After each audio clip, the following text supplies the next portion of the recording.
있었던 내가 있어서 햇볕이 따갑고 그늘도 없는 낮에 나는 기다렸단다.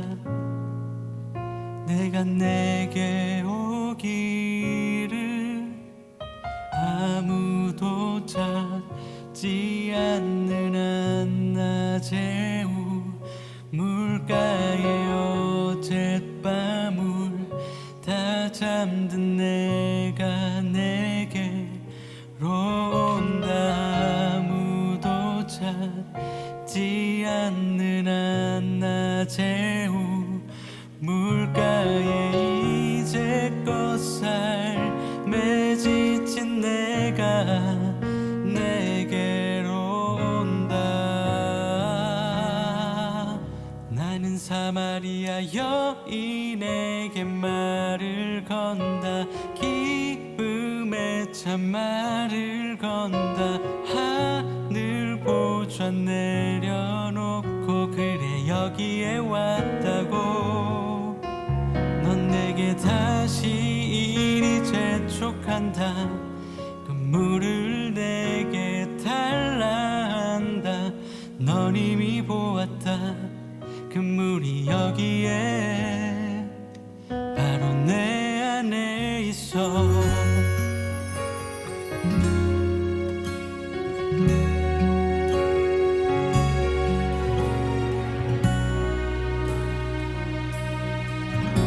같이 고백하겠습니다. 내가 사마리아에 가는 이유는 그곳에 울고 있었던 내가 있어서 햇볕이 따갑고 그늘도 없는 낮에 나는 기다렸단다. 내가 내게 오기를 아무도 찾지 않는 한낮의 우물가에 어젯밤을 다 잠든 내가 내게로 온다. 아무도 찾지 않는 한낮의 우물가에 이제껏 삶에 지친 내가 내게로 온다. 나는 사마리아 여인에게 말을 건다. 기쁨에 참 말을 건다. 하늘 보좌 내려놓고 그래 여기에 왔다고. 넌 내게 다시 이리 재촉한다. 그 물을 내게 달라 한다. 넌 이미 보았다. 그 물이 여기에 바로 내 안에 있어. 나는 사마리아 여인에게 말을 건다. 기쁨에 참 말을 건다.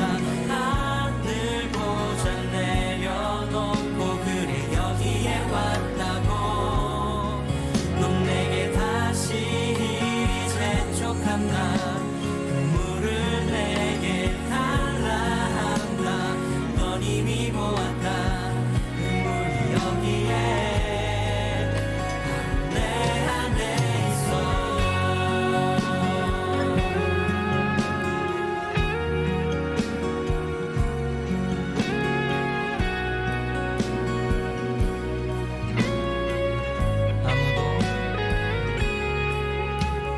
아무도 보지 않았던 내게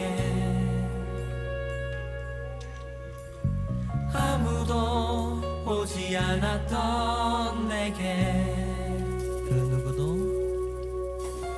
누구도 찾지 않았던 내게 아무도 보지 않았던 아무도 보지 않았던 내게 아무도 오지 않았던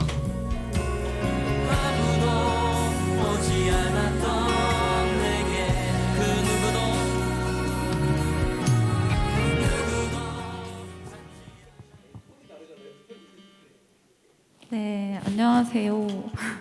6월 마지막 주 가을 예배에 오신 여러분을 환영합니다. 근데 오늘 코로나 상황이 맨날 10만 명이 계속 넘고 있는 상황이어서 그걸 잘 반영한 인원수인 것 같아요. 다들 이제 여기저기 확진도 많고 저도 뭐 주변에 확진자가 생기고 그런 상황이어서 많은 분들이 조심스러울 것으로 생각이 됩니다. 온라인 예배를 드리고 계신 분들도 함께 예배에 집중하는 마음으로 찬양을 함께 하실 건데요.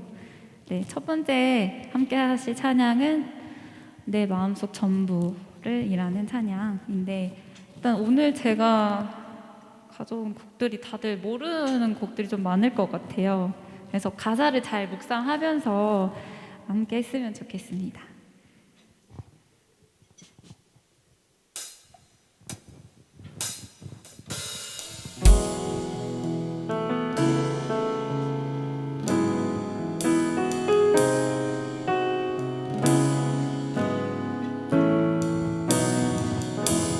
내 마음속 전부를, 내 마음속 전부를 다시는 주님, 나 당신께 숨길 것 하나 없네. 주보좌 앞에 나아가 다 아뢰니 모든 근심과 슬픔 사라지네.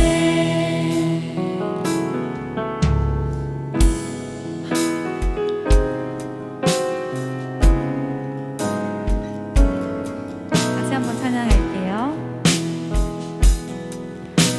내 마음속 전부를 다시는 주님, 나 당신께 숨길 것 하나 없네. 주보좌 앞에 나아가 다 아뢰니 모든 근심과 슬픔 사라지네. 주내 맘에 주 내 맘에 늘 계시고 나 주 안에 늘 거하니 이 놀라운 사랑, 그 사랑 앞에 나 나아가 목소리 높여 찬양 드리네.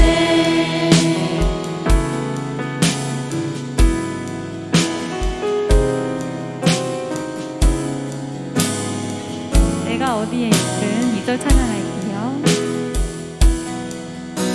내가 어디에 있든 주 함께 하시니, 내가 서 있는 이곳 바로 천국, 주보좌 앞에 나아가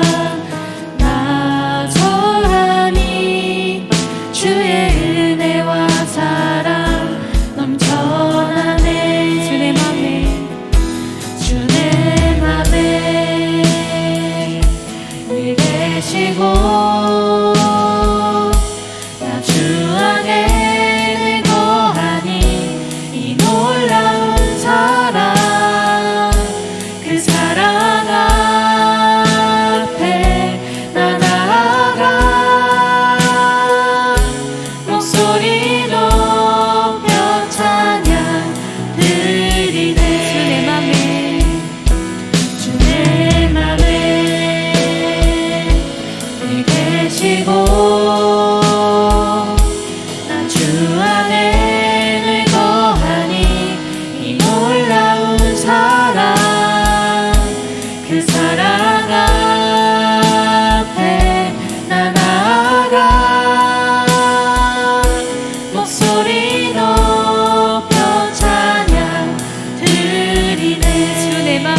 주 안에 늘 거하니 이 놀라운 사랑 그 사랑 앞에 나 나아가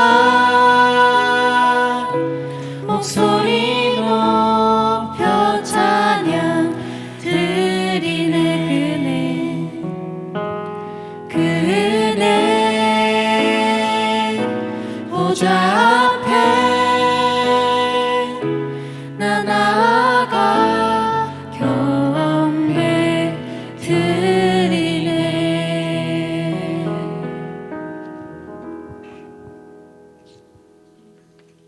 네, 다음으로 함께할 찬양은 나는 사마리아 여인에게 말을 건다 라는 찬양과 임레라는 찬양입니다.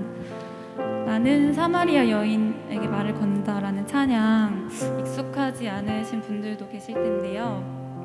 요한복음 4장의 사마리아 여인 이야기를 바탕으로 우리의 고백이 담긴 가사가 아닌 예수님의 시점에서의 가사를 담고 있는 찬양입니다. 이야기 속 사마리아 여인은 과거 5명의 남편이 있었고 또한 내면에 채워지지 않는 갈급함도 있었습니다. 우리의 공허함, 우리의 목마름, 또 우리의 갈급함은 무엇인가요? 또 우리는 어떤 것으로 그것을 채우려 하고 있나요? 세상의 것들로는 결코 채울 수 없는 터진 웅덩이와 같은 우리의 모습을 깨닫고 다시금 하나님 앞으로 나오지만 연약한 우리는 항상 그것을 반복하는 것 같습니다.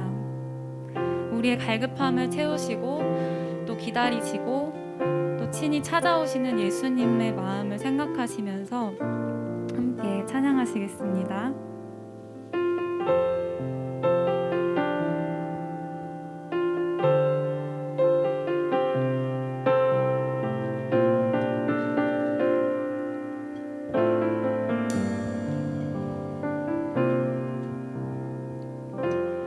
내가 사마리아에 가는 이유는 그곳에 울고 있었던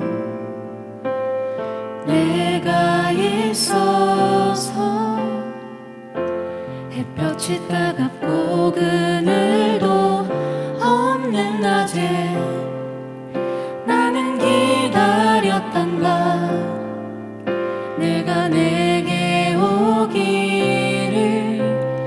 아무도 찾지 않는 한낮의 물가에 어젯밤은 다 잠든 내가 내게로 온다. 아무도 찾지 않는 한낮의 물가에 이제껏 삶에 지친 내가 내게로 온다. 나는 사마리아 여인에게 말을 건다. 기쁨에 참 말을 건다. 하늘 보자 내려놓고 그래 여기에 왔다고. 넌 내게 다시 이리 재촉한다. 그 물을 내게 달라 한다. 너 이미 보았다. 그 물이 여기에 바로 내 안에 있어.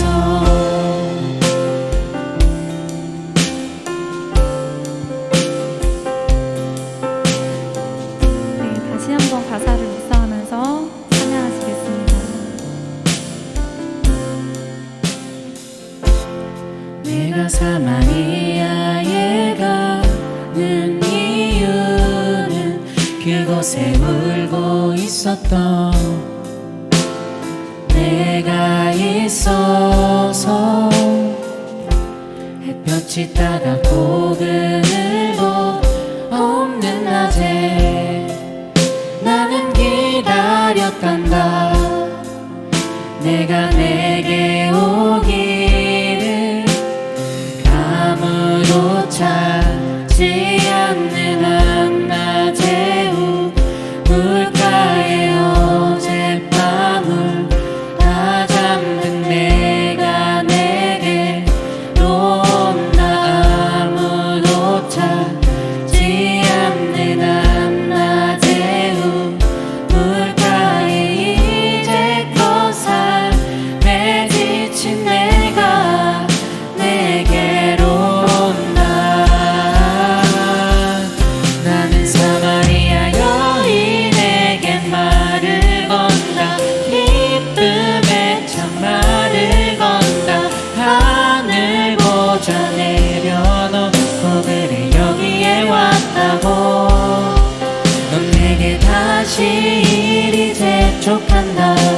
그 물을 내게 달라 한다. 넌 이미 보았다. 그 물이 여기에 하루 내 안에 있어. 나는 사마리아 여인에게 말을 건다. 기쁨의 찬말을 건다. 하늘 보좌 내려놓고 그래 여기에 왔다고. 넌 내게 다시 이리 재촉한다. 그 물을 내게 달라 한다.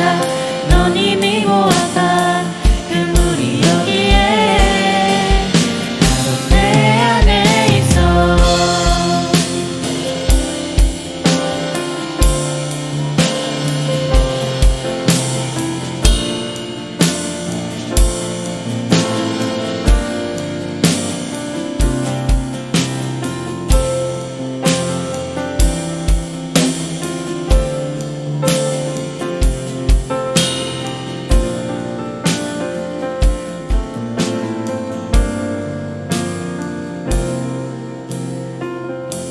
그리고 또 그 사마리아 여인은 예수님께 예배할 곳이 어디냐에 대한 질문을 합니다.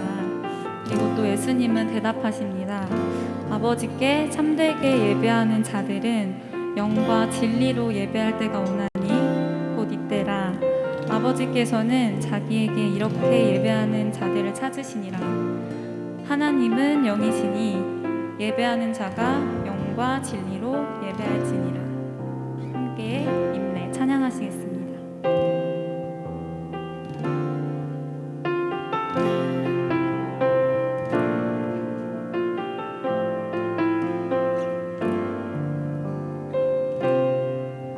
우리 모두 예배하는 자 되어 온전히 영과 진리로 주를 예배하자.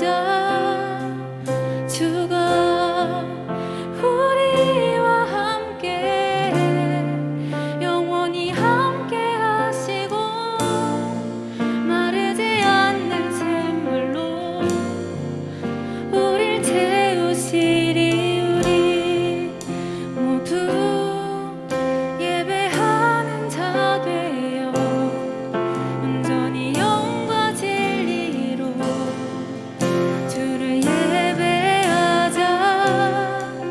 주가 우리와 함께 영원히 함께 하시고 마르지 않는 샘물로 우릴 채우시리라.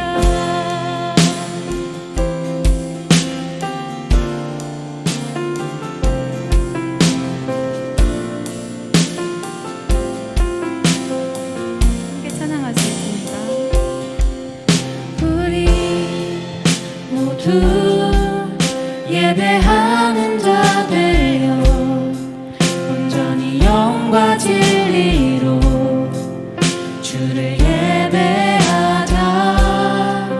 주가 우리와 함께 영원히 함께 하시고 마르지 않는 샘물로 우릴 채우시리. 우리 모두 예배하는 자 되어 온전히 영과 진리로 주를 예배하자.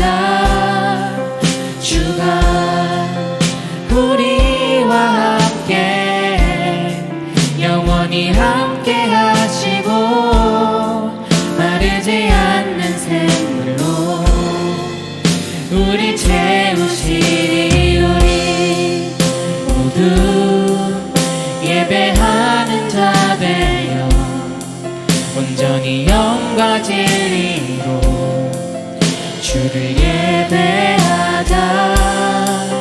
주가 우리와 함께 영원히 함께 하시고 마르지 않는 샘물로 우릴 채우시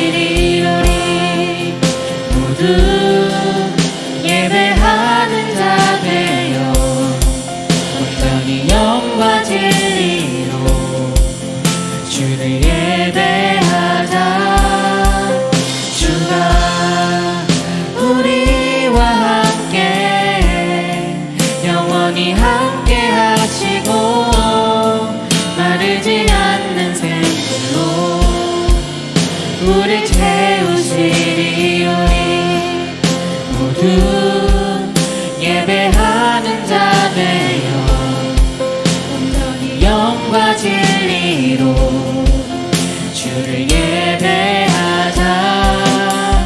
주가 우리와 함께 영원히 함께 하시고 마르지 않는 샘물로 우리 채우시리. 우리 모두 예배하는 자 되어 온전히 영과 진리로 주를 예배하자.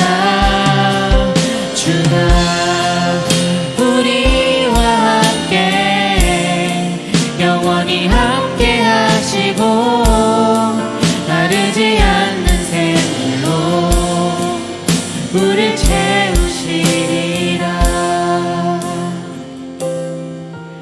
우리 이 시간 우리에게 친히 찾아오셔서 우리를 기다리시고 또 사랑하시는 하나님을 온전한 마음으로 예배할 수 있는 마음을 달라고 함께 기도하시겠습니다.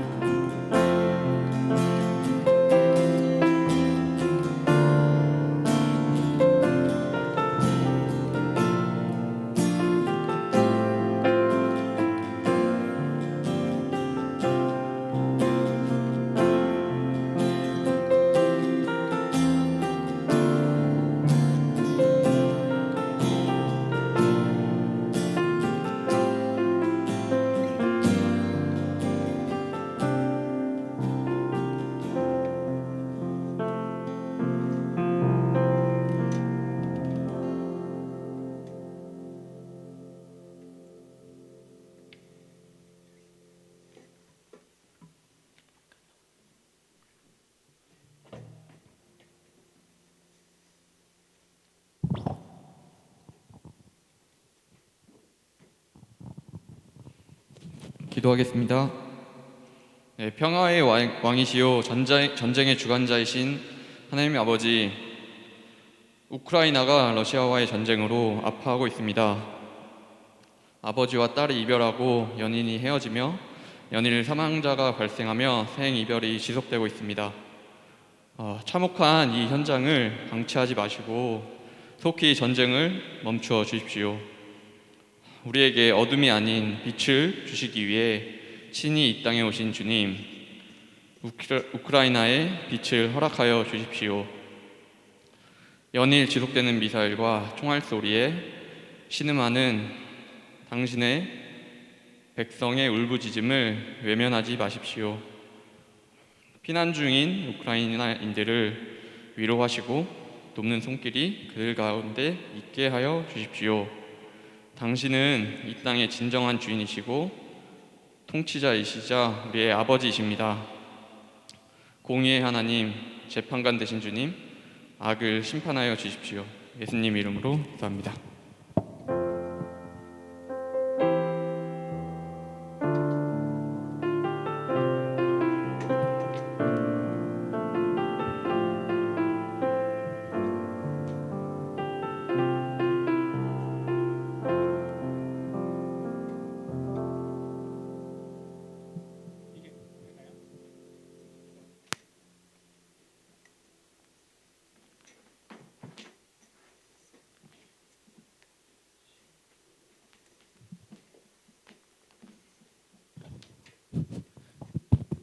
네, 잘 들리시죠?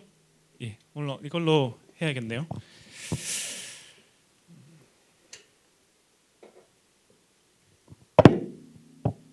혹시 한 번만 켜보시겠어요? 안 돼요? 안 됩니까? 예, 알겠습니다. 뭐 때문에 그런지 모르겠지만 네, 우리 한번 좀 인사할까요? 옆에 앞뒤에 계신 분들, 좌우에 계신 분들 한번 보시고 네, 한번 반갑게 인사하겠습니다. 안녕하세요. 네, 잘 지내셨습니까? 이번 주에 좀 코로나 확진자들이 좀 많아져가지고 격리돼 있는 분들도 계신 것 같아요. 그래서 조심하고 있는데 여러분들한테도 평안이 있기를 바라고 우리 온라인으로 만나는 분들에게도 평안을 구합니다. 네, 오늘 함께 나눌 말씀은 사도행전 2장 22절부터 41절인데요. 본문이 좀 길어서 36절부터 41절만 보려고 합니다. 사도행전 2장 36절부터 41절까지 볼 텐데요. 제가 한 절 읽고 그리고 여러분 한 절 읽고 교독하도록 하겠습니다. 네. 그런즉 이스라엘 온 집은 확실히 알지니 너희가 십자가에 못 박은 이 예수를 하나님이 주와 그리스도가 되게 하셨느니라 하니라. 그들이 이 말을 듣고 마음에 찔려 베드로와 다른 사도들에게 물어 이르되 형제들아 우리가 어찌할꼬 하거늘. 베드로가 이르되 너희가 회개하여 각각 예수 그리스도의 이름으로 세례를 받고 죄사함을 받으라. 그리하면 성령의 선물을 받으리니 이 약속은 너희와 너희 자녀와 모든 먼데 사람 곧 우리 하나님이 얼마든지 부르시는 자들에게 하신 것이라 하고 또 여러 말로 확증하며 권하여 이르되 너희가 이 패역한 세대에서 구원을 받으라 하니 그 말을 받은 사람들은 세례를 받음에 이날에 신도의 수가 3,000이나 더하더라. 아멘.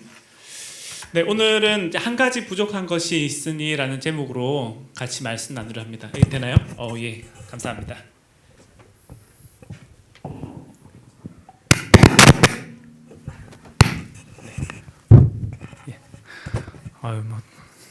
이것도 괜찮고 저것도 괜찮아요. 네, 오늘 한 가지 부족한 것이 있으니라는 제목으로 말씀 나눌 텐데요. 여러분 교회사를 보면 이제 역사적으로 많은 이제 부흥 운동이 있었죠. 역사적으로 많은 부흥 운동이 있었는데 여러분들한테 대표적으로 기억나는 게 어떤 게 있습니까? 우리나라로 보면 이제 평양 대부흥 운동이 제일 먼저 떠오르겠죠. 근데 이제 부흥사를 사실은 좀 보면은 이제 18세기, 19세기에 이제 미국에서 이제 1차 대각성 운동이 시작돼 가지고 이제 그게 1차, 2차, 3차, 4차까지 진행되는데 이게 이제 누구를 통해서 처음 진행이 되냐면 이제 조나단 에드워즈나 그다음 조지 휘필드 이런 분들을 중심으로 이제 부흥 운동이 진행이 돼요.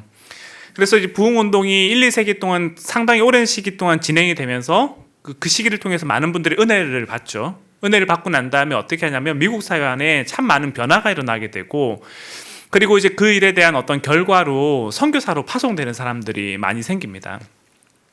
그래서 그분들이 이제 한국으로 건너오게 되는데 이제 20세기 초 이제 1900년도 초에 이제 한국으로 건너와 가지고 복음을 전하는 일들이 많아지기 시작하죠. 이제 그러다가 1904년도에 우리나라에 어떤 일이 생기냐면 원산 부흥 운동이라는 게 생겨요. 1903년, 1904년 이때쯤에 이제 원산 부흥 운동이라는 게 생기는데 이제 이게 함경남도 이제 원산 지역을 중심으로 많은 사람들이 예수님을 믿게 되고 뜨거운 부흥 운동이 시작이 됩니다. 이제 그리고 난 다음에 이 불길이 어디로 퍼지게 되냐면 이제 그 다음에 이제 평양으로 번지게 되는데 그래서 이제 1907년도 평양 대부흥 운동을 이제 얘기를 하는데요.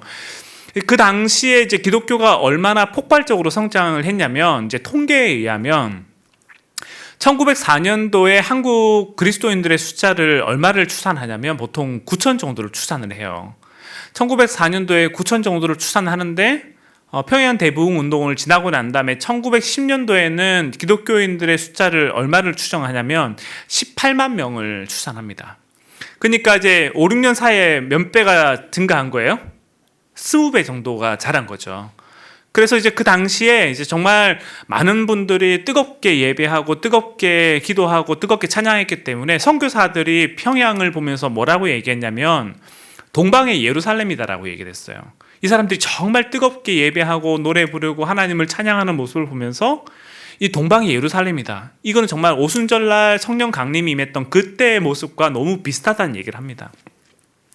그래서 이제 그 총신대 박용규 교수라는 분이 역사적으로 있었던 부흥 운동에 대한 이제 또를 공통적으로 살펴보면서 부흥 운동이 있을 때 공통적인 특징이 어떤 게 있는가를 살펴보는데 이제 이분이 부흥 운동의 특징을 크게 네 가지를 얘기해요.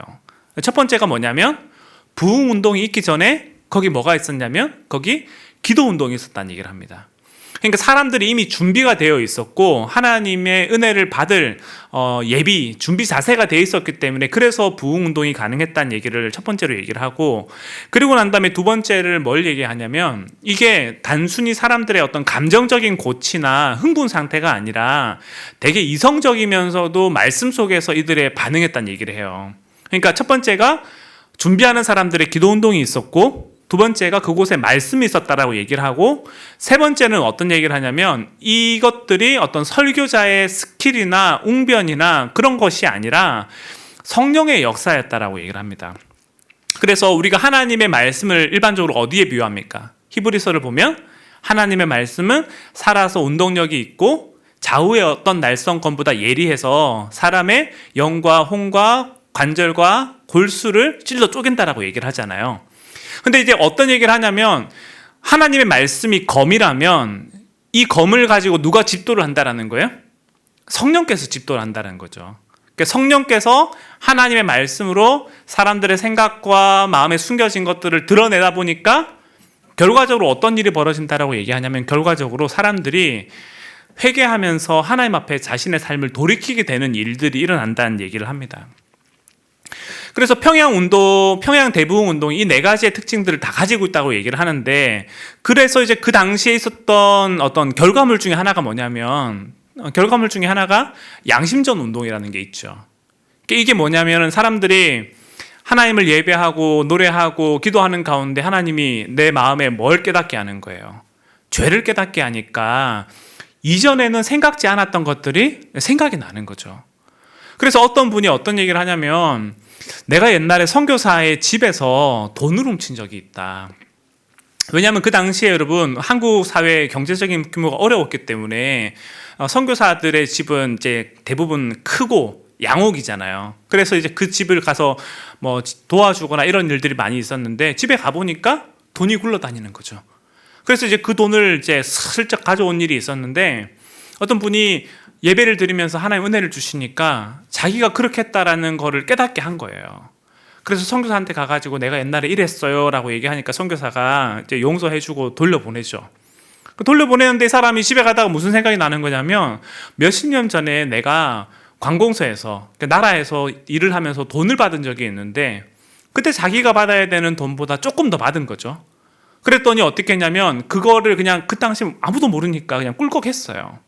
근데 몇십 년 지났던 일들이 자기의 마음에 되돌아보게 되고 생각하게 돼가지고 뒤에 찾아가잖아요. 찾아가가지고 그때 내가 요만큼 더 먹었는데 이자까지 계산해가지고 갚겠습니다라고 얘기하니까 관공서 직원분들이 무슨 얘기를 하는 거냐면 다른 사람들은 안 그런데 왜 당신들만 그러냐고, 그냥 적당히 살아가면 되지 왜 그렇게 민감하게 살아가냐고 얘기를 하잖아요.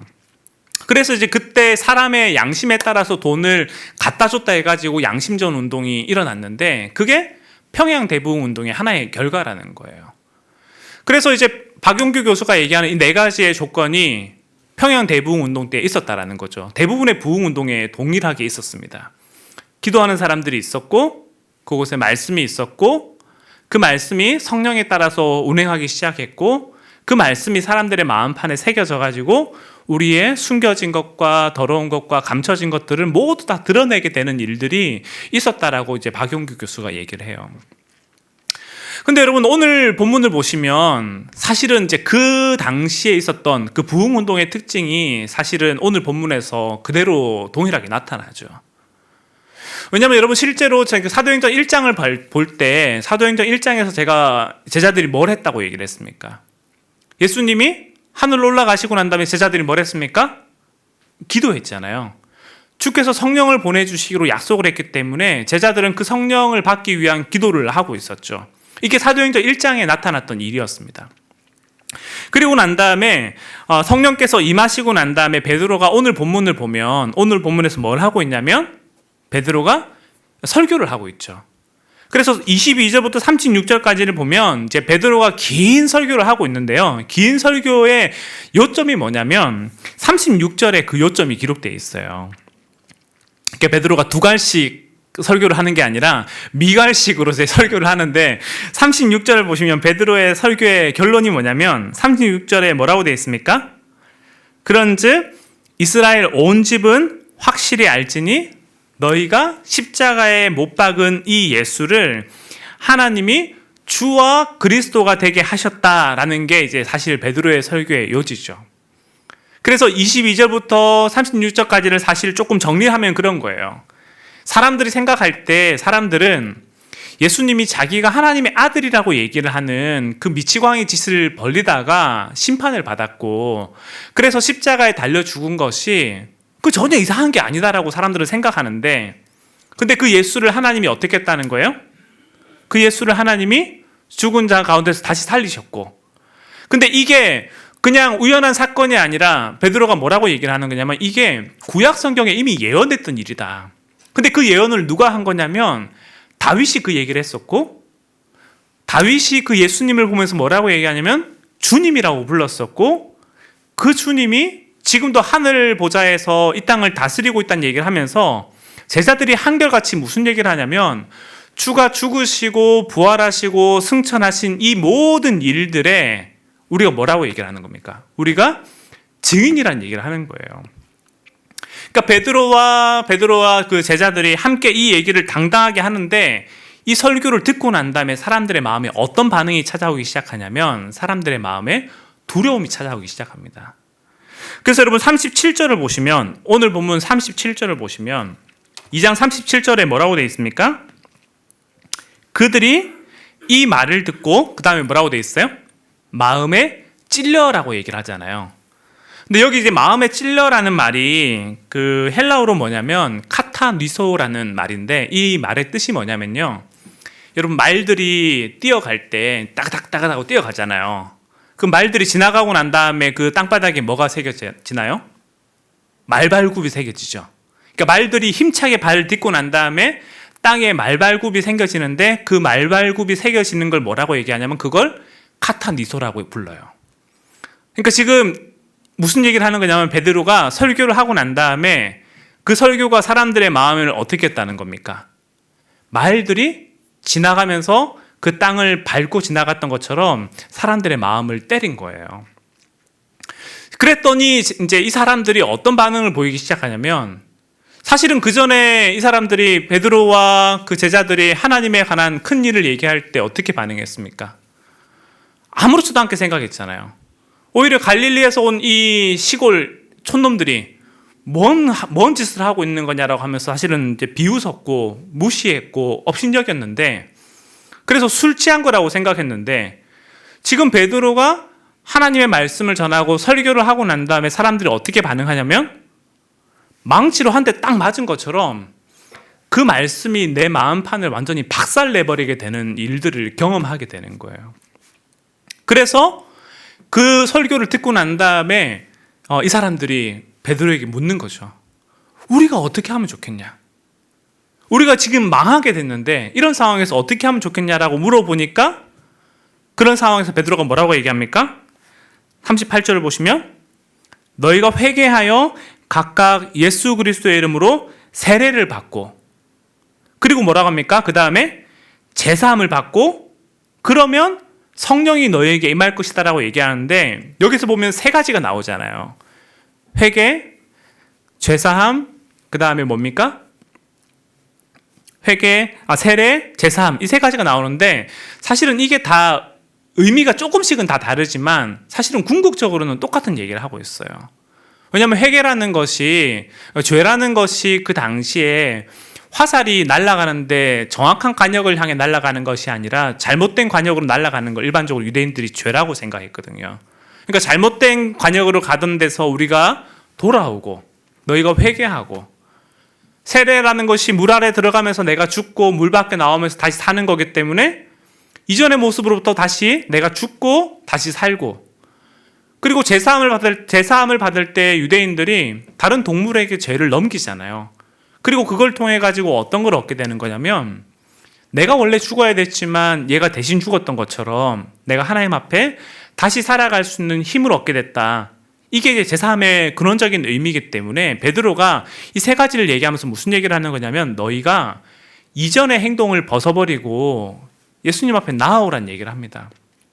그러면서 어떤 걸 강조하는 거냐면 사실은 모세의 율법과 구약의 제사 제도를 여러분들이 따르지 마시고 예수 그리스도의 이름으로 그분 앞에 나오고 예수 그리스도의 이름으로 회개를 하고 예수 그리스도의 이름으로 세례를 받고 예수 그리스도의 이름으로 제사함을 받으라는 얘기를 해요. 그리고 난 다음에 이 얘기를 듣고 사람들이 어떻게 반응하냐면 사람들이 두려워 떨면서 나와서 예수님을 영접하죠. 근데 그 규모가 얼마냐면 그 규모가 3,000명이 생겨요. 그러니까 지금 제가 오늘 본문을 되게 빨리 넘어왔는데 여러분 지금 부흥운동이 일어날 때 그 일과 오순절 성령운동이 일어났을 때 일들이 똑같이 반복되고 있죠. 기도하는 사람들이 있고요. 그리고 그곳에 말씀이 있고 그 말씀이 성령을 따라 전파되고 그리고 어떤 일이 일어납니까?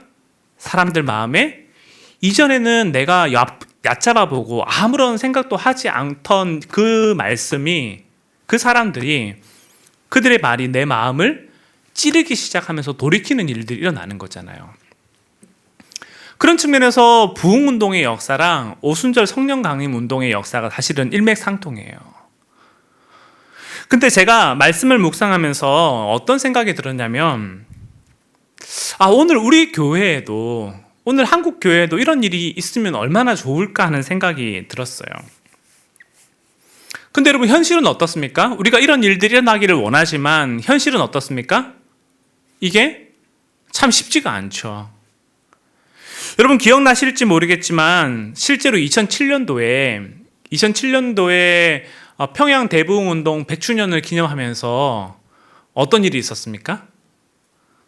2007년도에 여러분들이 뭘 하고 계셨는지 모르겠지만 2007년도에 평양 대부흥운동 100주년 그 기념할 때 제 기억에 상암 월드컵 주경기장에 모여가지고 정말 많은 분들이 모여서 함께 예배했던 시간이 있거든요.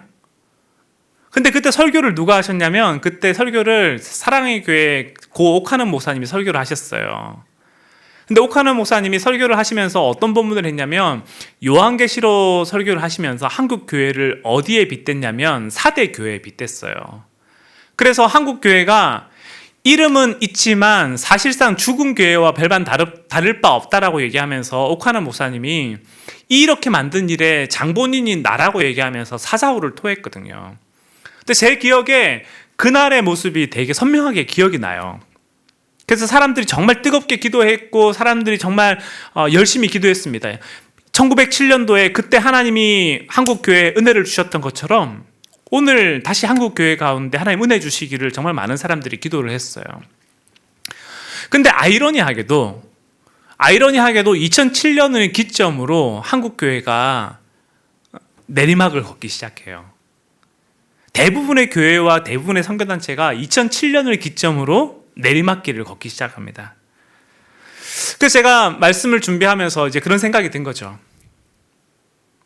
우리가 다 그 부흥의 날을 기다리고 그 부흥의 날을 기다리는 마음으로 함께 기도했었고 그리고 오늘날 한국교회 가운데 많은 좋은 설교자들이 있고 많은 좋은 말씀이 있고 신학적인 우리가 이해들이 많아지고 그랬는데 왜 역설적으로 교회가 뒤로 물러나고 있을까?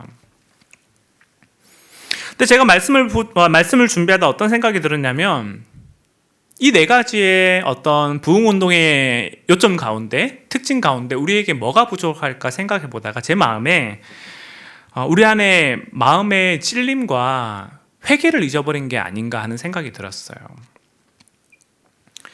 여러분 실제로 오늘날 우리가 사실 제일 듣기 싫어하는 말이 어떤 겁니까? 내 인생에 누가 참견하는 거거든요.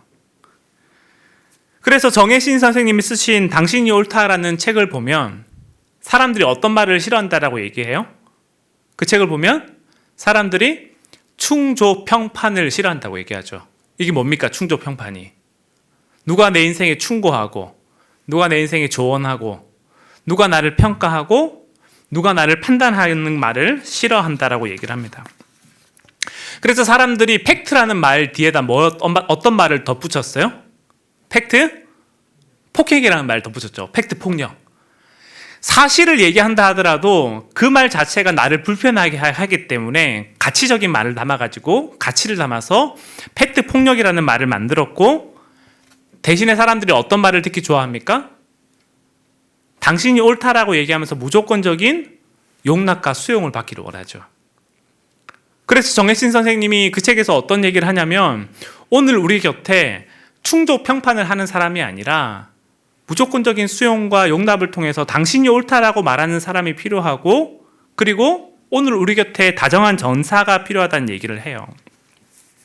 저는 그 얘기에 대해서 정말 공감해요. 정말 그 얘기에 대해서 동의를 합니다. 아무런 인격적인 관계가 없는 상태에서 아무런 신뢰관계가 없는 상태에서 그런 말을 하면 안 되죠. 그런데 문제가 뭐냐면 사람들이 내가 듣고 싶은 말만 듣고 싶어 한다는 거예요. 아무리 인격적인 관계가 있다 하더라도 나를 거스르는 말을 하면 어떻게 합니까? 그 사람은 그날부로 이제 차단하는 거죠. 그렇죠? 페북에서 친구 목록에서 지우거나 아무리 내가 좋아하는 사람이라 하더라도 나한테 내 마음을 불편하게 하는 말을 하면은 그 사람을 걷어내려는 것이 우리 안에 기본적인 본성이죠. 근데 그러다 보니까 제가 어떤 것들을 느끼게 되냐면 사람들이 균형을 잃어가게 된다는 걸 보게 돼요. 균형을 잃어버리게 되고 자기 눈에 보이는 세상이 전부라고 생각하게 되고 자기 생각이 옳고 그렇게 확증 편향을 갖는 사람들이 많아진다는 것을 보게 됩니다. 페북에 있는 친구들이나 내 주변에 있는 사람들을 보면 나랑 비슷한 사람들만 모아놓죠. 그래서 여기서 보이는 세상이 전부라고 생각을 하고 살아가게 되는데 근데 문제가 뭐냐면 그게 세상을 향해서만 그런 게 아니라 하나님을 향해서도 그렇게 된다는 거예요. 하나님 앞에 나와서 주님이 우리에게 어떤 말을 해주기를 원하냐면 네가 옳다, 네가 하고 있는 게 맞다라는 얘기만 해주기를 원하고 따뜻한 설교, 위로, 공감, 내 마음을 거들어주는 이야기들은 듣기를 원하지만 사실은 말씀을 보다가 내 마음을 불편하게 하면 어떻게 합니까? 나를 힘들게 하는 말씀이 나오면 어떻게 합니까? 그 말씀을 걷어내고 싶은 마음이 드는 거죠. 실제로 여러분 며칠 전에 어떤 일이 있었냐면 목요일쯤인가요? 목요일쯤에 가상화폐 사기 사건이 있었잖아요.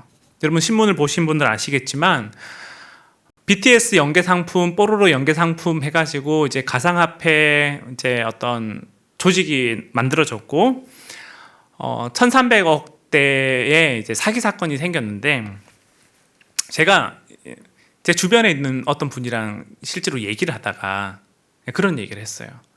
아, 이러면 안 되는데. 근데 그분이 얘기를 하다가 어떤 얘기를 했냐면 자기도 코인을 한다는 거예요. 자기도 코인을 하고 자기가 뭐 하고 있는 게 있는데 저는 그날 처음 들어봤어요. 코코인이라고. KOK 코인. 여러분 아시는지 모르겠는데 전 잘 몰라요. 근데 코코인을 한다는 얘기를 하더라고요. 근데 제가 그래가지고 찾아봤죠. 인터넷에. 코코인이 뭐냐. 근데 찾아보니까 어떤 분은 사기라고 얘기를 하는 분도 있고 어떤 분은 이제 다단계라는 말을 하는 분도 계셨어요. 근데 제가 그분과 얘기를 하다가 아무리 봐도 이게 좀 느낌이 안 좋아가지고 그거 나오세요라고 말씀을 드렸는데 그분이 나는 그거랑 다른 거라고 하면서 선을 긋더라고요. 나는 그 뉴스에 나온 그거랑 다른 거예요.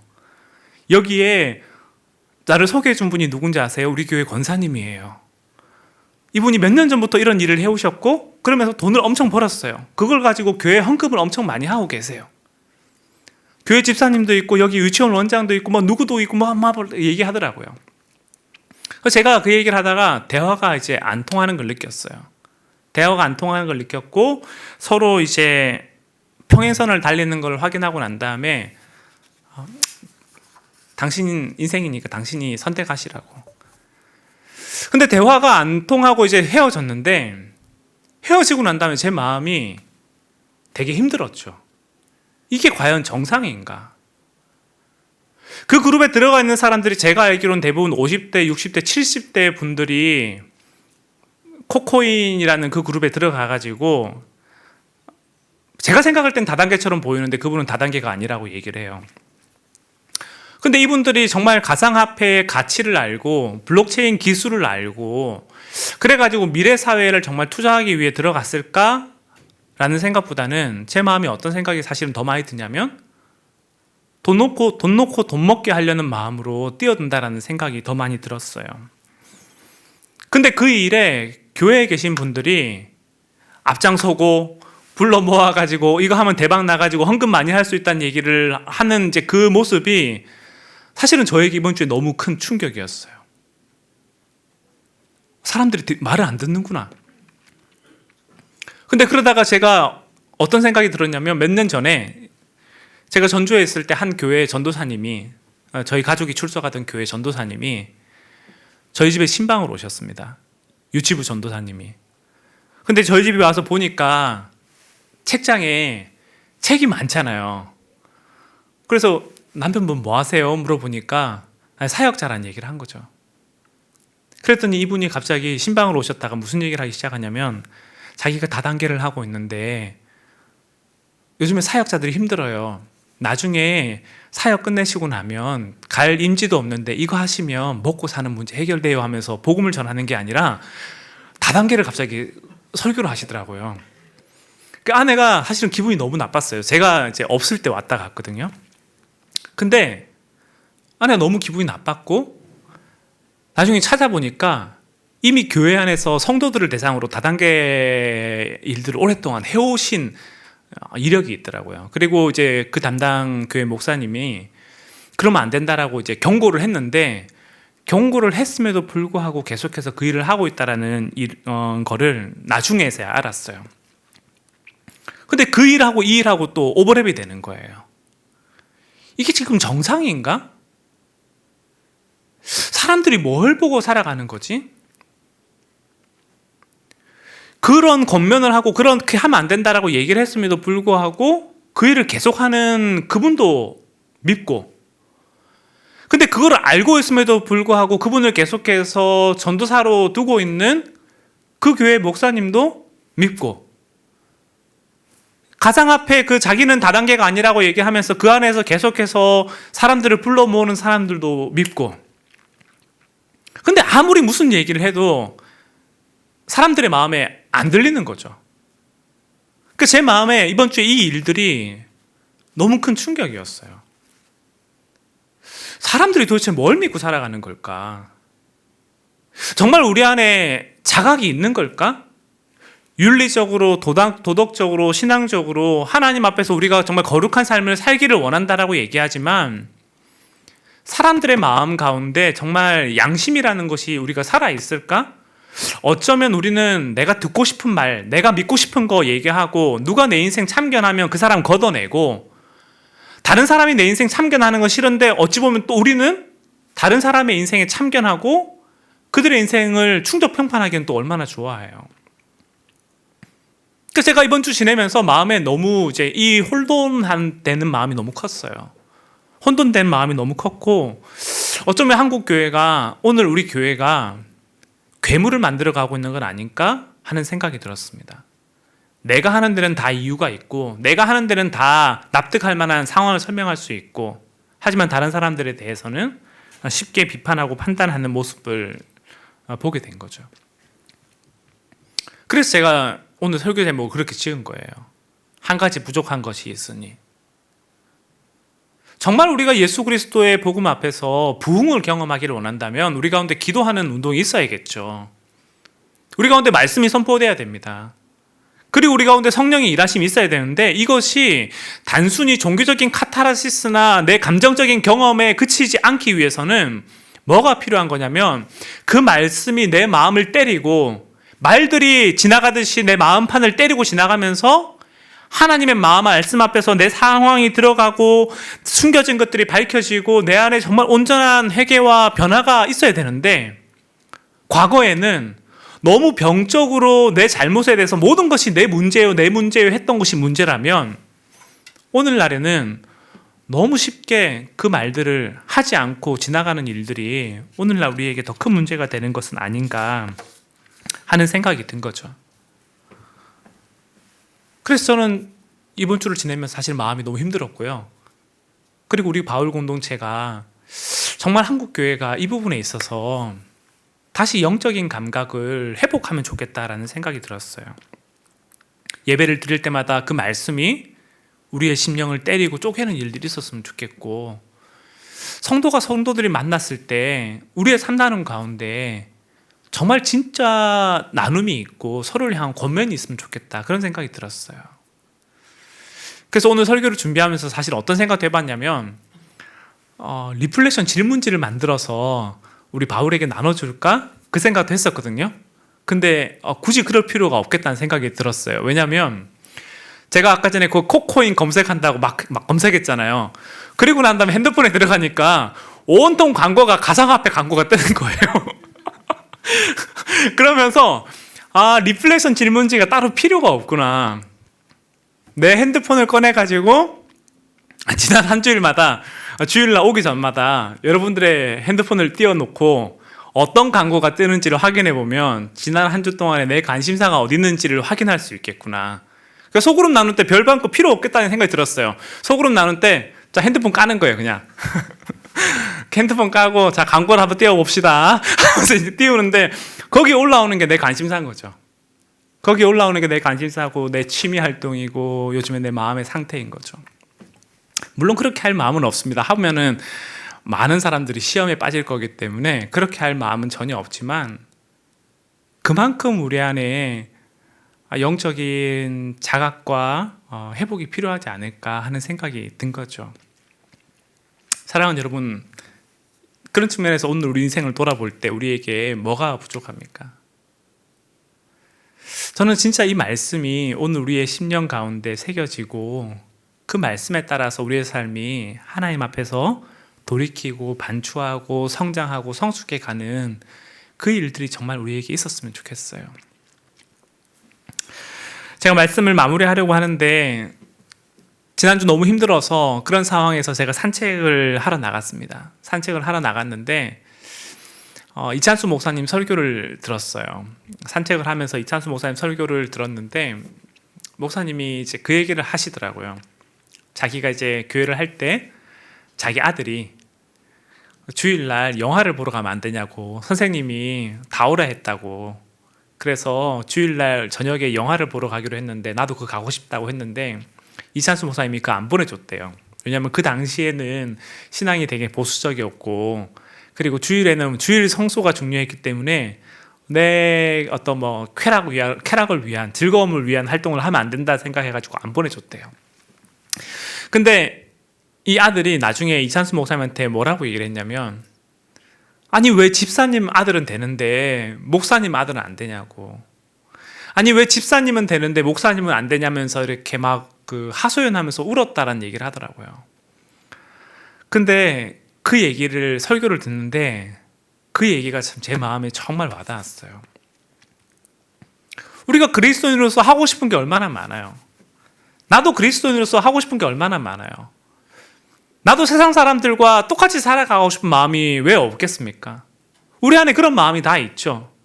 그런데 이찬수 목사님이 그 얘기를 하시면서 뭐라고 얘기했냐면, 다른 사람은 몰라도 하나님이 나를 향한, 목사를 향한 기대와 소망이 있기 때문에 나는 그렇게 살 수 없다는 얘기를 하시는데, 저는 그 얘기가 마치 오늘 우리를 향한 말처럼 들렸어요. 다른 사람들은 다 그렇게 살아갈 수 있는데 왜 그리스도인은 그렇게 못 살까요? 다른 사람들은 그렇게 살아갈 수 있는데 왜 그리스도인은 그렇게 하면 안 될까요? 그것은 우리가 율법적으로 살기 위해서, 우리가 의무적으로 살기 위해서 그런 것이 아니라 하나님이 우리를 향한 기대감이 다르기 때문이라는 거죠. 그런데 그 말이 정말 오늘 제 마음에 와닿았었어요.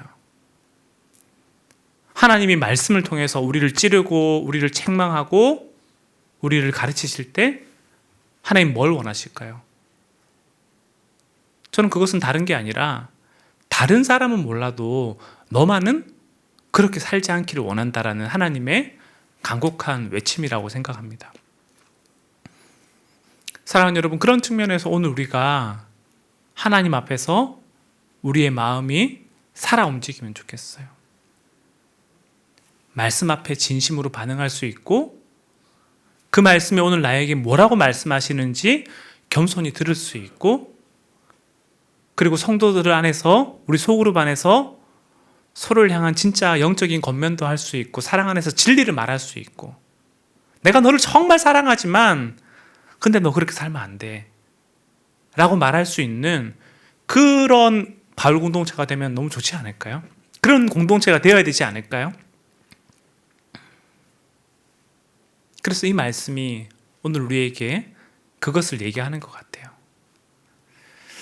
사랑하는 여러분, 이번 한 주를 보내면서 그런 의미에서 여러분의 인생이 살아있기를 소원합니다.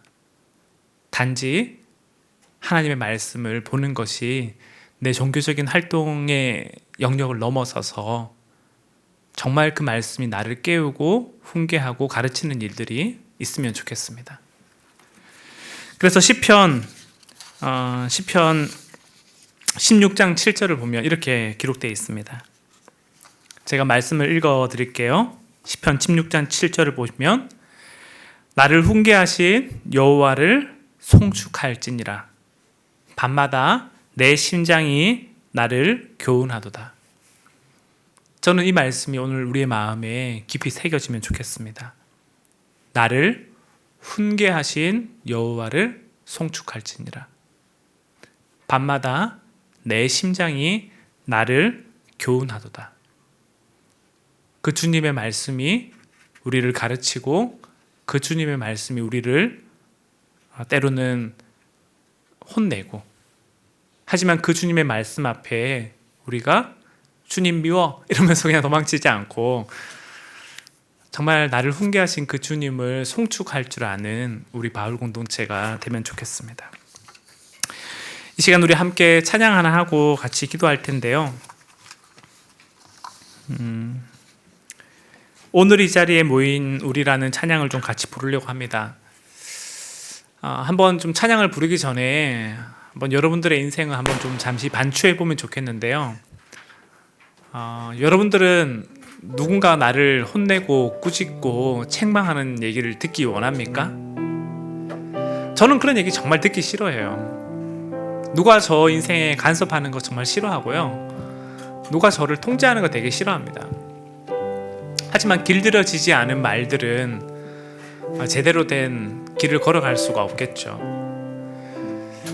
그런 측면에서 오늘 우리 인생이 사실은 나이가 들어가고 하루하루를 더해가면서 어찌 보면 아무도 나를 길들이지 못하고 아무도 나를 통제하지 못하는 사람이 되어간다면 저는 그것은 성숙함의 지표가 아니라 저는 그건 위험의 지표라고 생각을 해요. 그런 측면에서 오늘 우리의 삶을 한번 되돌아보면 좋겠어요. 나는 누군가의 이야기를 겸손히 들을 수 있는 정말 마음의 자세와 준비를 가지고 있는지 한번 되돌아보면 좋겠고요. 하나님의 말씀 앞에 나는 오늘 어떤 식으로 반응하고 있는지도 한번 생각해 보시면 좋겠습니다.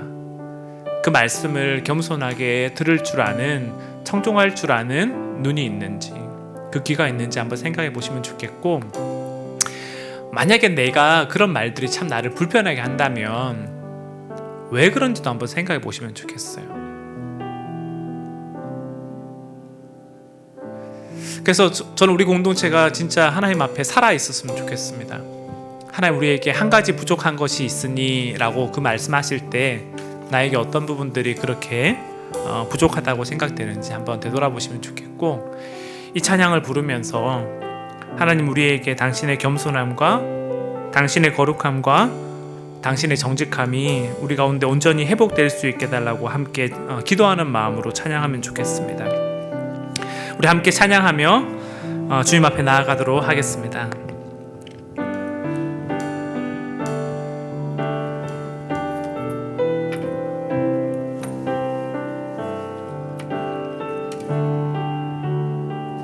오늘 이 자리에 모인 우리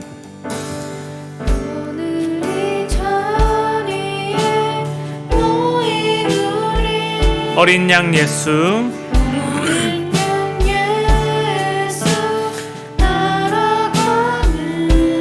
물이 되게 하소서.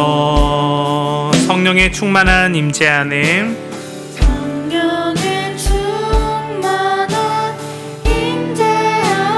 어둡던 우리 눈 밝아져서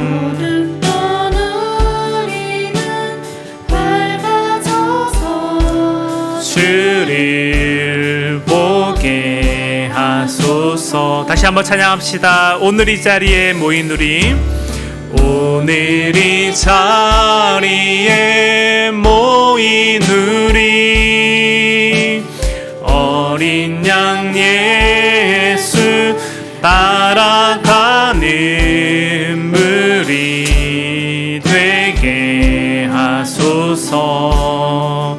성령의 충만한 임재 안에, 성령의 충만한 임재 안에 어둡던 우리는 밝아져서 주를 보게 하소서. 당신의 겸손함, 당신의 겸손함, 당신의 거룩함, 당신의 정직함 우리에게 보이사, 내 안에 교만함, 내 안에 천박함, 내 안에 거짓됨 모두 벗어버리고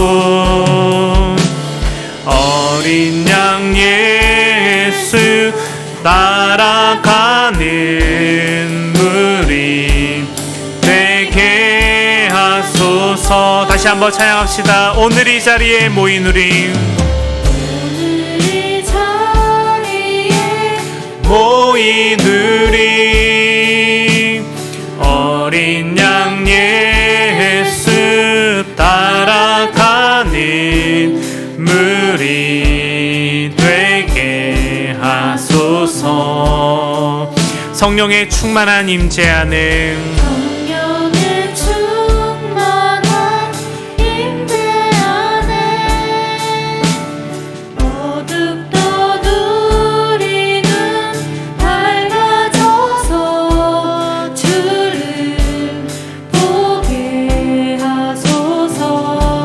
당신의 겸손함, 당신의 겸손함, 당신의 거룩함, 당신의 정직함 우리에게 보이사, 내 안에 교만함, 내 안에 천박함, 내 안에 거짓됨 모두 벗어버리고 당신의 겸손함, 당신의 겸손함, 당신의 거룩함, 당신의 정직함 우리에게 보이사, 내 안에 교만함, 내 안에 천박함, 내 안에 거짓됨 모두 벗어버리 당신의 겸손함, 당신의 겸손함, 당신의 거룩함, 당신의 정직함 우리에게 보이사, 내 안에 교만함, 내 안에 천박함, 내 안에 거짓됨 모두 벗어버리고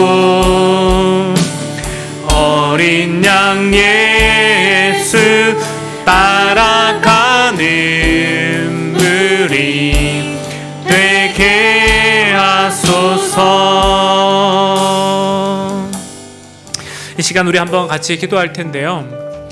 이 시간 하나님 아버지 앞에 우리의 심령을 한번 돌이키는 기도를 드리면 좋겠습니다. 여러분, 어린아이와 어른의 차이가 뭐라고 생각하십니까? 저는 다른 것이 아니라 어린아이는 자기의 잘못을 겸손히 얘기를 할 줄 아는 사람이라고 생각되고요, 어른은 자기의 잘못에 대해서 어떻게든 자기를 합리화시키고 변호할 수 있는 사람이라고 생각됩니다. 그래서 주님이 나에게 어린아이가 아니고서는 올 수 없다라고 얘기하셨던 그 말씀이 제 마음에 참 많이 와닿는 요즘인 것 같습니다. 저는 우리 바울 공동체 가운데 어린아이와 같은 그 마음이 잃지 않아지면 좋겠어요. 우리가 책을 통해서 하나님을 알아간다고 해서 그것이 내 신앙이 성숙해 가는 것이 아닙니다. 내 인격이 자라가고 내 모습이 그리스도를 닮아가고 내 삶이 하나님 안에서 성령의 열매를 맺지 못한다면 우리는 얼마든지 가짜로 살아갈 수 있고 우리는 얼마든지 자기를 변호하며 살아갈 수 있습니다. 저는 우리 바울 공동체가 정말 그러지 않았으면 좋겠어요. 우리 가운데 내 안에 있는 교만함과 내 안에 있는 천박함과 내 안에 있는 어두움들에 대해서 다른 사람들의 눈이 아니라 하나님의 마음으로 우리 자신을 살필 줄 아는 우리가 되면 좋겠고, 우리 자신을 향한 기대와 소망을 스스로 낮추고 스스로 뒤로 물러서지 않았으면 좋겠습니다. 하나님이 우리를 향해서 내가 너를 기대하고 있고 내가 너를 소망하고 있다라는 그 말씀이 오늘 우리의 마음 가운데 깊이 새겨지면 좋겠습니다. 그런 측면에서 오늘 우리 삶에 이 시간 함께 같이 기도할 때 주님, 우리 마음 가운데 영적인 민감함을 허락해달라고 같이 기도하면 좋겠어요. 여러분의 삶에 돌이켜야 할 부분이 있다면 이 시간 큰 소리를 내지 않는다 하더라도 우리의 중심으로 한번 좀 같이 기도하면 좋겠고, 그래서 우리의 인생이 덕지덕지 가면을 쓰고 나를 포장하고 살아가는 인생이 아니라 정말 하나님 아버지 앞에서 때를 벗기듯이 깨끗해지고 투명해지고 어린아이의 살결과 같이 민감해지는 그런 우리가 되면 좋겠습니다. 그래서 이 시간 함께 같이 기도할 때 여러분의 필요, 여러분의 마음을 좀 정직하게 함께 하나님 앞에 올려드리면서 하나님, 우리를 새롭게 빚어주십시오. 하나님, 우리를 고쳐주십시오. 하나님, 우리를 만져주십시오라고 함께 같이 기도하면 좋겠습니다. 함께 같이 기도하며 나아가도록 하겠습니다. 주님, 저는 우리 바울 공동체가 정말 그런 공동체 되면 좋겠습니다. 하나님, 우리 안에 정말 이 어두움들을 주님 드러내 주시고, 하나님, 우리 가운데 회개할 줄 아는 은혜를 우리 가운데 허락하여 주시고, 하루서 내가 망하게 되었다라고 얘기하는 그 이사야 선지자의 고백이 오늘 우리 가운데 다시 살아날 수 있는 우리 바울이 되게 하여 주십시오.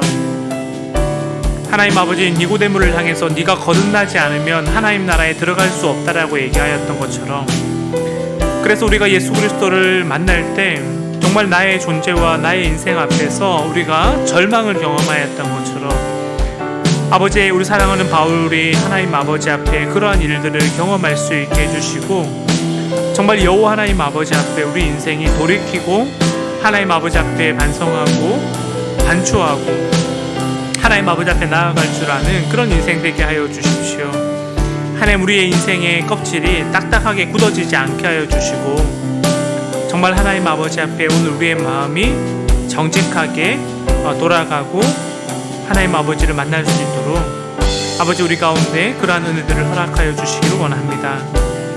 하나님, 우리 가운데 정말 회개와 하나님 아버지 앞에 마음의 뉘우침이 있는 우리가 되기를 원합니다. 그래서 다른 사람을 향한 비판과 칼날들을 나 스스로에게 되돌릴 수 있는 우리가 되기를 원하고, 하나님, 우리의 인격과 우리의 삶의 성품들이 하나님 아버지 앞에 온전히 자라갈 수 있는 주님, 그러한 우리 바울 공동체 될 수 있도록 주님, 우리 가운데 은혜 허락하여 주시옵소서.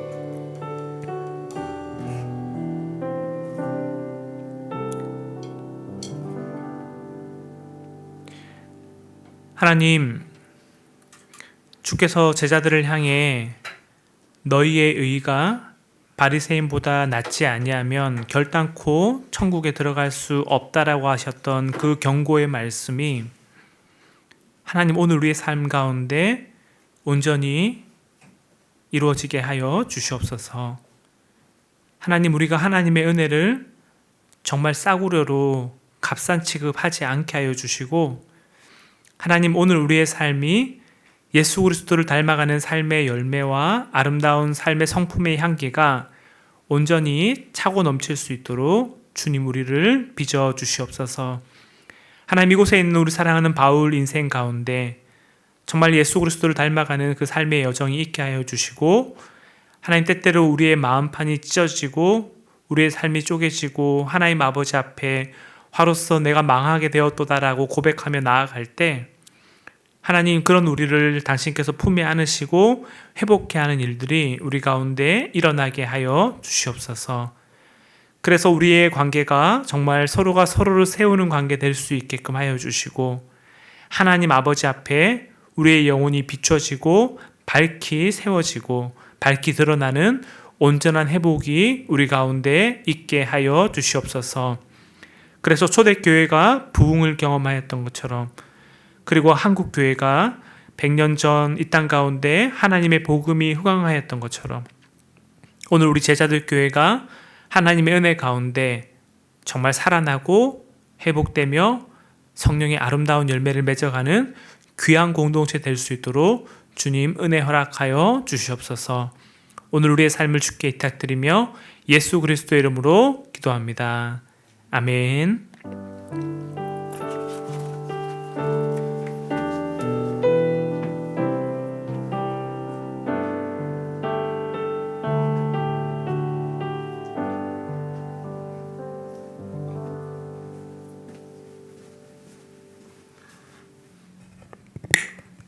네. 2월 27일 바울 광고 함께 하도록 하겠습니다.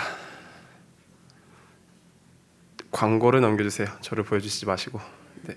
뭐죠 이거? 네. 광고. 네. 방역수칙 철저히해서 저희들 예배 계속 드리고 있습니다. 네. 확실히 제 주변도 그렇고 여러분 주변에서도 오미크론 양성 받으신 분들 많이 있으시죠? 네, 그래서 많이 못 오신 것 같은데, 네, 저희 이곳 안에서 또 이렇게 바이러스들이 확산되지 않을 수 있도록 방역수칙 철저히 지켜가면서 저희 함께 예배 드리면 좋을 것 같습니다. 네, 그리고 오늘 또 바울 예배에 새로 오신 분들 환영하고요. 예배 후에 소그룹 원하시는 분들은 새가족부 소그룹으로 안내드리도록 하겠습니다. 그리고 뭐 또 바울 안에 계신 분들 중에서도 바울 카카오 플러스 채널 통해서 계속해서 소식 받을 수 있으니까요. 리더님들에게 혹시 아직 친구 추가 안 하신 분들은 해주시면 감사할 것 같아요. 네, 그리고 계속해서 안내해드리고 있는데 바울 밴드 개설했습니다. 조금씩 가입하시는 분들 생겨나고 있어요. 네, 아직 안 하신 분들 계신다면 들어와 주시면 좋을 것 같네요.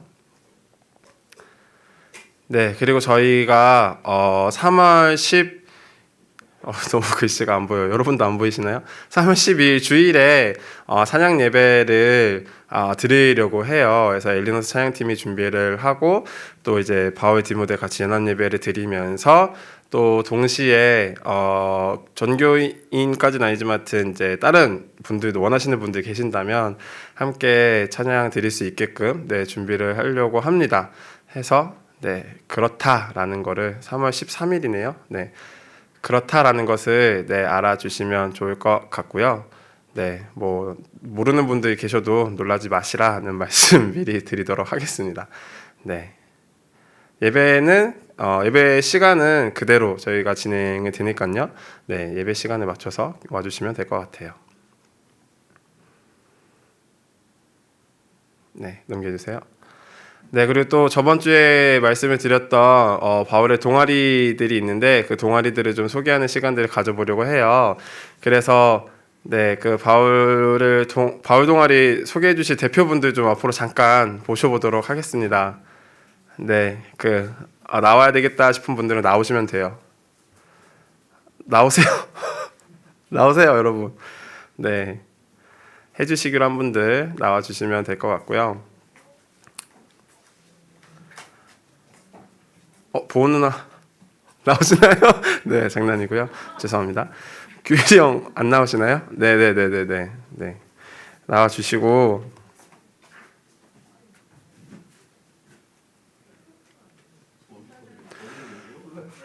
여기 앞으로 나와주셔서 그 소개를 먼저 해주시면 좋을 것 같은데 그 다음 PPT 넘겨주시면 영상 동아리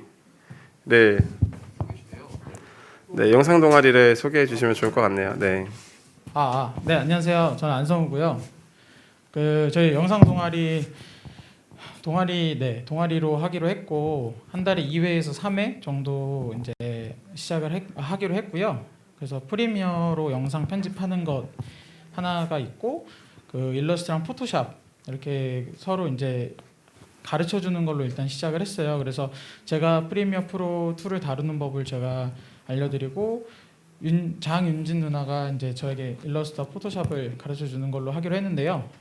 그래서 이제 영상 기획이나 촬영 같은 이제 하나의 영상물을 만드는 활동도 할 수도 있고요. 그리고 또 저는 일단 목표를 GTQ와 GTQI 자격증을 따는 걸 목표로 이걸 시작을 했거든요. 그래서 만약에 생각이 있으시다면 오셔서 같이 그냥 자유롭게 배우셔도 되고 하시면서 자격증 준비하셔도 괜찮을 것 같습니다.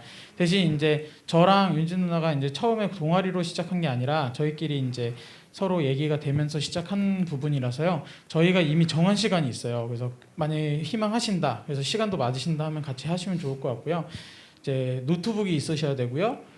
프로그램이 있어야 된다라고 되어 있어요. 왜냐하면 그래야 훨씬 배우는 게 자기가 직접 해보면서 이렇게 되는 게 훨씬 쉽거든요. 근데 대신 없으신 분들 오셔서 눈으로 그리고 이제 번갈아 가면서 하면서도 할 수 있는 방법이 있으니까요. 관심 있으신 분들은 뭐 얘기해 주시면 좋을 것 같습니다. 감사합니다. 네, 일단은 그 영상을 만드는 것, 또 영상에 참여하는 것 이런 것들 관심 있으신 많은 분들은 네, 연락 주시면 좋을 것 같고요. 그 다음으로는 네, 이웃사랑 동아리 네, 고철빈 씨, 네, 네, 저희는 이웃사랑 동아리고요. 저희는 이제 뭐 앞에 성우는 굉장히 뭐 길게 이렇게 계획이 굉장히 체계적이었는데 저희는 계획이 없습니다. 계획이 없냐면 왜 계획이 없냐?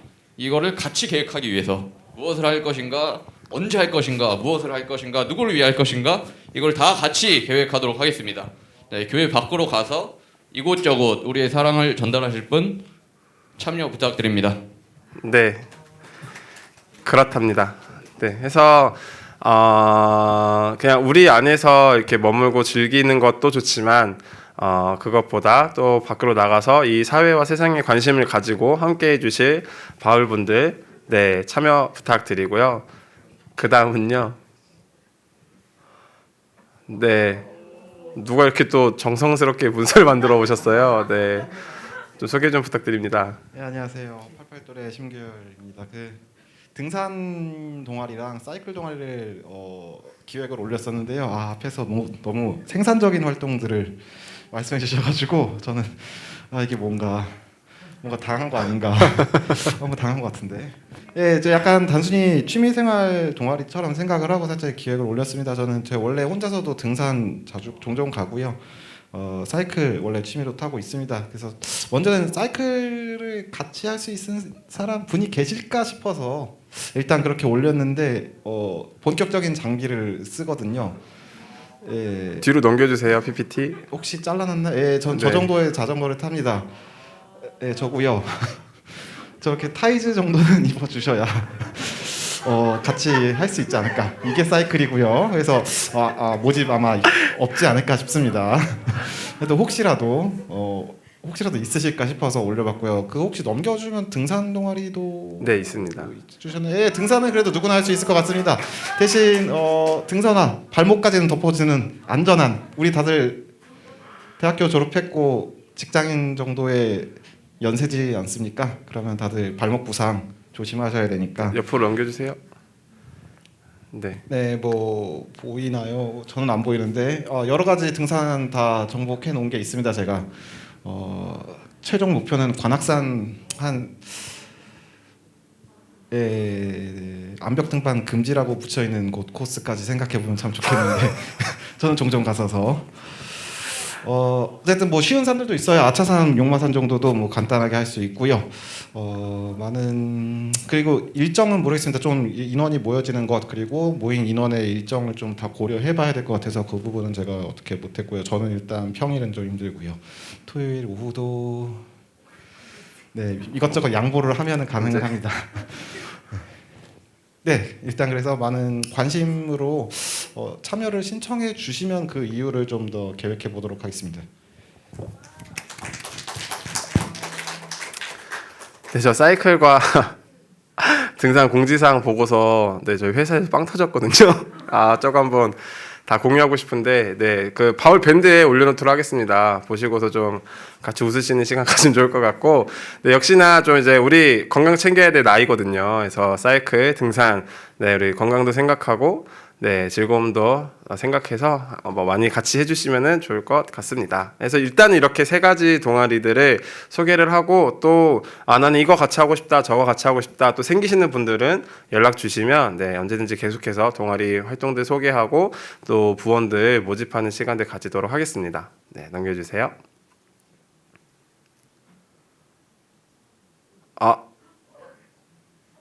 네. 네, 축하 다시 한번 드리고요. 오늘은 네, 제육교육부 고한빈님과 함께하는 랜덤 소그룹 시간입니다. 네, 그래서 그 이후 시간은 저도 이제 한빈이에게 맡기도록 하겠고요. 네, 넘겨주시면 광고를 넘겨주시면 광고를 넘겨주세요. 네, 다음 주는 이제 김현주 리더님께서 기도를 해 주실 것 같습니다. 네, 오늘 말씀 들으셨다시피 말씀에 반응하고 또 서로의 삶에 개입하는 그런 살아있는 바울 되기를 바라는 마음으로 기도드리고 주기도문 드리시고 예배 마치도록 하겠습니다. 하늘에 계신 우리 아버지여, 이름이 거룩히 여김을 받으시오며 나라가 임하시오며 뜻이 하늘에서 이루어진 것 같이 땅에서도 이루어지이다. 오늘 우리에게 일용할 양식을 주옵시고 우리가 우리에게 주진 자를 사하여 준 것 같이 우리의 죄를 사하여 주옵시고 우리를 시험에 들게 하지 마옵시고 다만 악에서 구하시옵소서. 나라와 권세와 영광이 아버지께 영원히 있사옵나이다. 아멘.